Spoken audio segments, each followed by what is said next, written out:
시집 온 지 딱 일주일 되던 날이었습니다. 라오스에서 온 어린 며느리 분타가 감쪽같이 사라졌습니다. 그런데 더 기가 막힌 건 제가 장롱 깊숙이 숨겨두었던 3천만 원 든 봉투도 함께 없어졌다는 겁니다. 마을 사람들은 혀를 차며 한마디씩 거들더군요. 아이고, 거봐 외국 며느리들은 돈만 생기면 도망간다니까. 아주 작정하고 들어온 거야.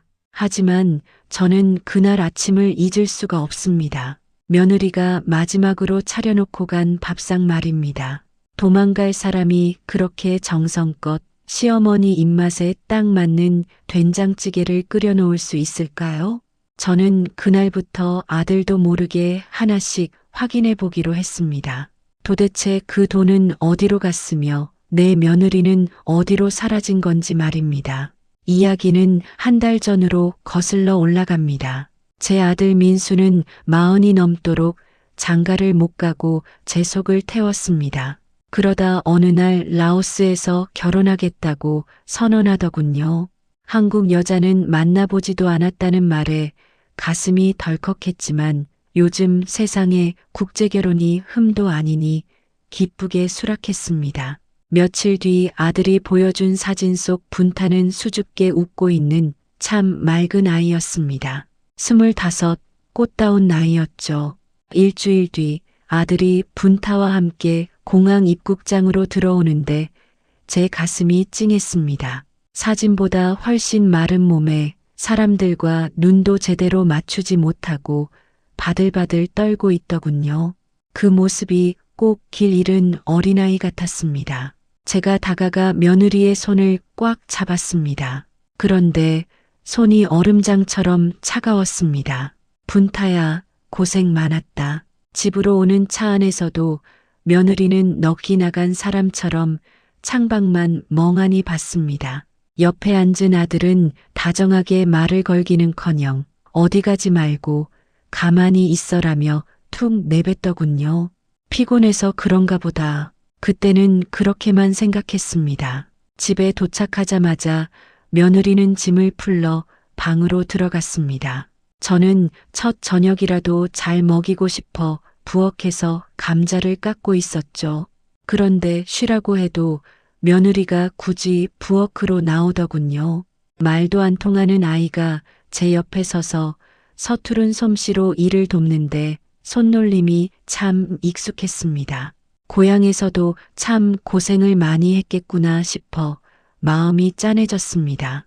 그런데 이상한 건 저녁 식사 자리였습니다. 아들은 피곤하다며 밥을 대충 들이켜고는 자기 방으로 쏙 들어가 버렸고 저는 며느리와 단둘이 남아 설거지를 했습니다. 며느리는 그릇 하나를 닦아도 깨질까봐 전전긍긍하며 조심스럽게 다뤘습니다.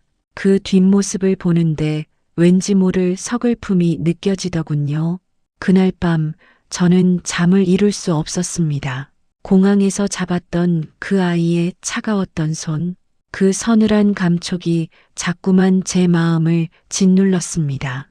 다음 날 새벽 부엌에서 부스럭거리는 소리에 잠이 깼습니다. 시계를 보니 겨우 5시였죠.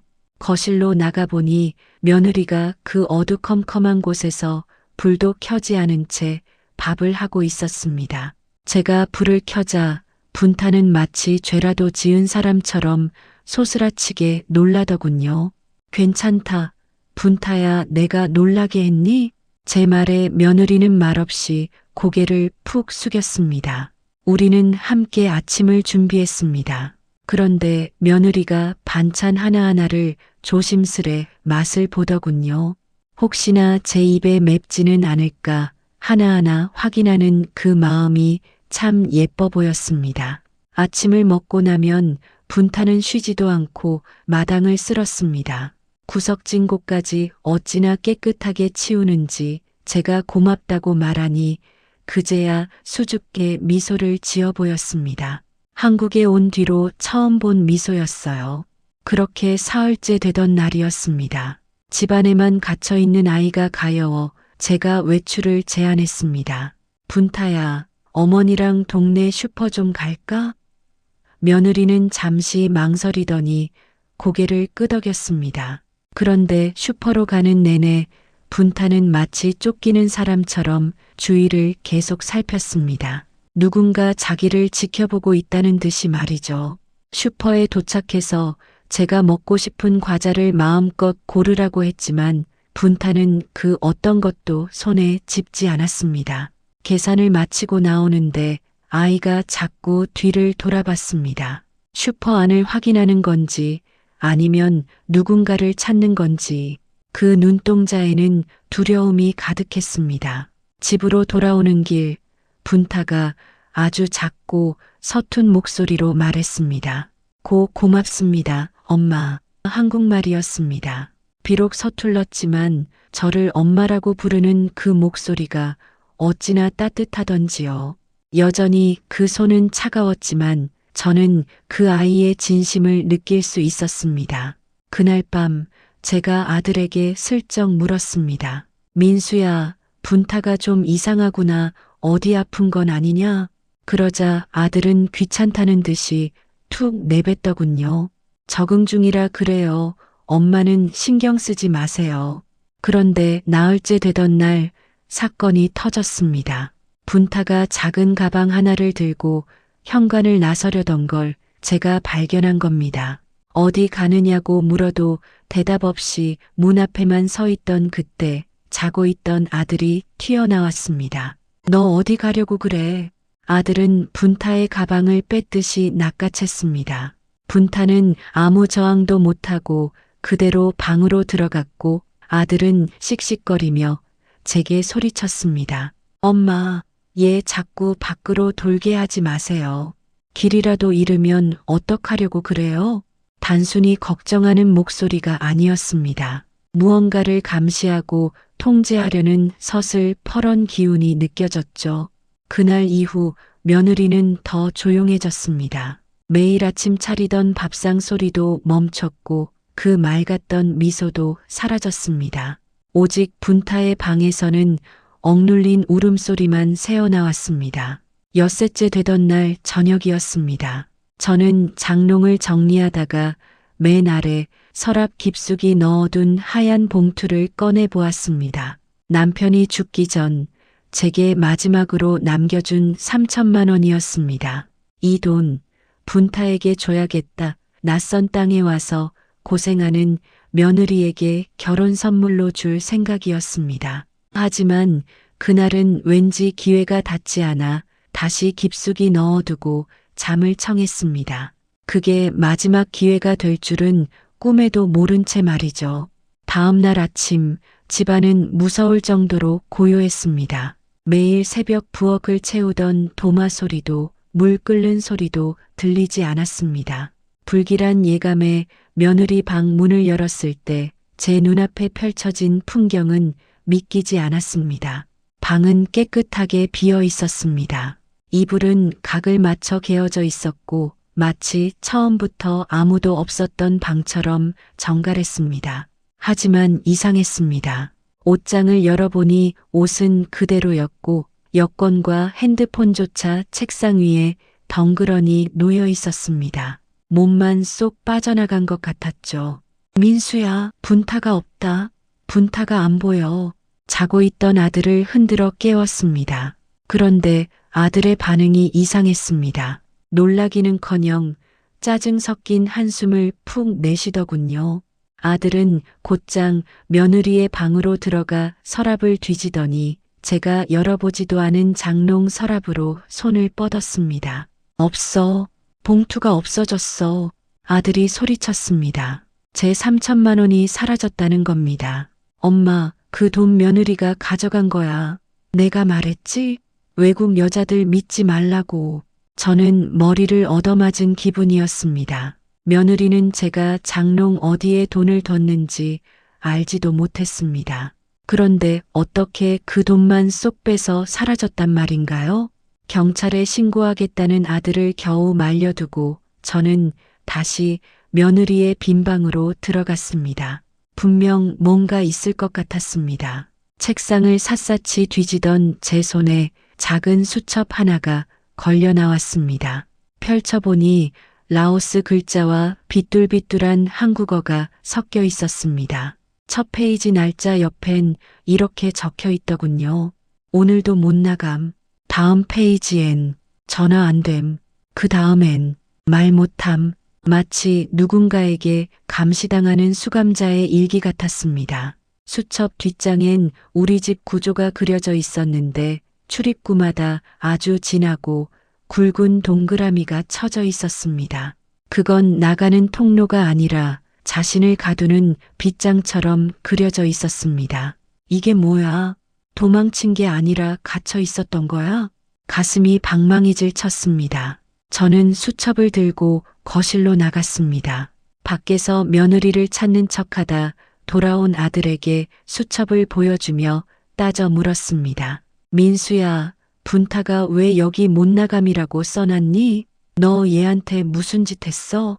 아들은 수첩을 보더니 얼굴이 흑빛으로 변했습니다. 그러더니 이내 화를 내더군요. 한국말도 못하는 애가 길 잃을까봐 그런 거죠. 엄마는 왜 도둑질해서 도망간 애 편을 들고 그래요? 아들은 밖으로 쌩하니 나가버렸습니다. 홀로 남겨진 저는 수첩의 마지막 페이지를 넘겼습니다. 거기엔 그 어떤 문장보다 제 가슴을 아프게 한 한마디가 적혀 있었습니다. 엄마, 미안해요. 며느리가 남긴 미안하다는 말. 그 말 끝에 묻은 눈물 자국이 제 가슴에 박혔습니다. 저는 이대로 있을 수 없어 마을 이장님을 찾아갔습니다. 이장님은 마을 사정에 밝고 국제결혼 사례도 많이 본 분이니까요. 수첩을 본 이장님의 표정이 급격히 어두워졌습니다. 어르신, 이건 단순한 가출이 아닌 것 같습니다. 요즘 나쁜 업자들이나 남편들이 외국인 아내 여권을 뺏고 집안에 가두는 경우가 허다해요. 이건 실종이 아니라 감금일 가능성이 큽니다. 감금이라니요. 내 아들이 내 집에서 그런 짓을 했다니요. 저는 떨리는 마음으로 집으로 돌아왔습니다. 아들은 여전히 방 안에서 누군가와 은밀히 통화 중이었습니다. 찾아야 한다고. 돈은 내가 어떻게든 할 테니까 일단 그 여자부터 찾아내.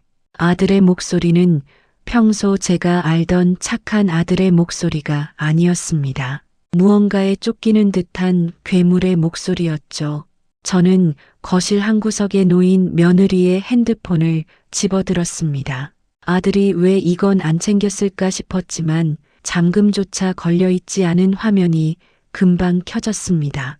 최근 통화 목록을 확인하던 저는 경악했습니다. 새벽 2시, 3시 모두가 잠든 시간에 수차례 발신된 기록이 있었습니다. 그것도 1분도 안 되는 짧은 통화들. 저는 떨리는 손으로 그 번호 중 하나를 눌렀습니다. 여보세요? 분타니? 분타야. 너머에서 들려온 건 낯선 여자의 목소리였습니다. 자신을 분타의 친구 수지라고 소개한 그녀는 제 신분을 밝히자 한참을 망설이다 충격적인 이야기를 털어놓았습니다. 어머니, 분타가 매일 밤 울면서 전화했어요. 남편이 너무 무섭다고 집에 갇혀서 숨도 못 쉬겠다고요. 그리고 그 돈, 분타가 훔친 게 아니에요. 수지의 말에 따르면 제 아들 민수는 사채업자에게 3천만 원이라는 거액의 빚을 지고 있었습니다. 그 돈으로 분타를 사오다시피 결혼을 했던 겁니다. 하지만 빚 독촉은 계속됐고 아들은 그 스트레스를 고스란히 분타에게 풀었습니다. 분타는 한국에 오자마자 지옥을 맛본 것이었습니다. 저는 피가 거꾸로 솟는 기분으로 아들의 방문을 걷어찼습니다. 너 사채 썼니? 분타 가족한테 돈 주고 사온 거야? 그래서 그 아이를 가둔 거야? 아들은 처음엔 발뺌하다가 제가 핸드폰 통화 기록을 내밀자 결국 무너졌습니다. 어쩔 수 없었어요. 저도 나이가 있는데 돈이라도 안 쓰면 누가 저한테 장가를 오겠어요? 그런데 그년이 엄마 돈을 들고 튀어버렸다고요. 아들은 끝까지 며느리를 그년이라 부르며 증오를 쏟아냈습니다. 3천만 원. 아들이 빌린 사채 금액과 제가 잃어버린 돈의 액수가 정확히 일치했습니다. 저는 직감했습니다. 분타는 돈을 들고 도망간 게 아니라 이 비극을 끝내기 위해 스스로 사지로 걸어 들어갔다는 것을요. 다음 날 저는 아들을 끌다시피 해서 경찰서로 향했습니다. 며느리가 남긴 수첩과 핸드폰을 증거로 내밀었죠. 경찰의 조사가 시작되자 아들의 창백한 낯빛은 가질 줄 몰랐습니다.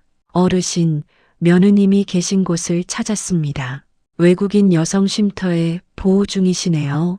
경찰의 연락을 받고 달려간 쉼터. 그곳에서 다시 만난 분타는 그새 더 야위어 있었습니다. 저를 보자마자 바들바들 떨며 고개를 숙이는 아이의 손을 저는 다시 꽉 잡았습니다. 여전히 차가웠지만 이번엔 놓지 않았습니다. 미안하다, 분타야. 이 못난 시어머니가 미안해. 제 사과에 분타는 참았던 울음을 터뜨렸습니다. 그리고 가방 깊숙한 곳에서 꼬깃꼬깃하게 접힌 종이 한 장을 꺼내 제게 내밀었습니다. 그것은 돈을 훔친 증거가 아니라 사채업자의 영수증이었습니다. 엄마, 민수 씨 빚 많아요. 무서운 사람 자꾸 와요. 그래서 제가 먼저 갚았어요. 이제 민수 씨 안 무서워요.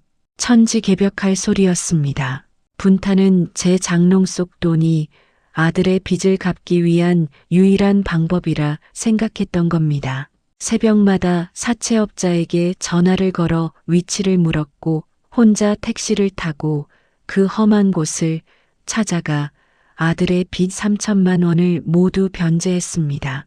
자신을 가두고 괴롭힌 남편이었지만 분타는 그 남편이 빚쟁이에게 시달리는 게 가여워 자기 인생을 걸고 도박을 한 것이었습니다. 빚을 갚은 뒤 분타는 다시 그 집으로 돌아갈 용기가 나지 않아 쉼터로 숨어들었던 겁니다. 저는 그 영수증을 들고 집으로 돌아와 아들 앞에 내던졌습니다. 이걸 봐라. 내가 도둑이라고 손가락질한 내 아내가 한 일을 봐. 너를 살리려고 그 어린 게 제 발로 사채 사무실까지 갔다. 아들은 영수증을 보고 자리에 주저앉아 통곡했습니다. 하지만 이미 늦었죠. 저는 아들의 죄를 덮지 않았습니다.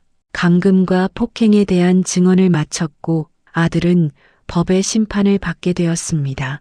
그것이 제 자식을 바로잡고 며느리에게 속죄하는 유일한 길이라 믿었으니까요. 한 달 뒤 분타는 고향인 라오스로 돌아가기로 했습니다. 공항 입국장 처음 만났던 그곳에서 우리는 마지막 인사를 나누었습니다. 엄마, 저 잊지 마세요. 한국에서 엄마 만난 건 제일 행복했어요. 비행기 문이 닫힐 때까지 손을 흔드는 분타를 보며 저는 깨달았습니다. 가족이란 건 같은 피를 나눠야만 되는 게 아니라는 것을요. 3천만 원이라는 돈보다 훨씬 무거웠던 건 며느리가 그 작은 어깨로 홀로 짊어지고 있었던 진심이었다는 것을요. 집으로 돌아오는 길, 어느덧 오후 3시 50분, 텅 빈 며느리의 방을 보며 저는 다짐합니다. 다시는 사람의 겉모습과 출신으로 누군가의 진심을 의심하지 않겠노라고 말입니다. 분타야, 부디 그곳에선 차가운 손이 따뜻하게 녹을 만큼 행복하게 살 거라. 이 못난 시어머니가 매일 기도하마. 남편의 사채 빚을 갚기 위해 제 발로 사채업자를 찾아간 라오스 며느리. 반면 자기 죄를 덮으려 아내를 도둑으로 몬 아들. 여러분이 만약 이 시어머니였다면 아무리 내 자식이라도 경찰에 신고하고 며느리 편에 서실 수 있었을까요? 며느리를 지켜준 시어머니의 결단에 대해 여러분의 소중한 의견을 남겨주세요. 한 분 한 분의 댓글이 분타에게 큰 위로가 됩니다.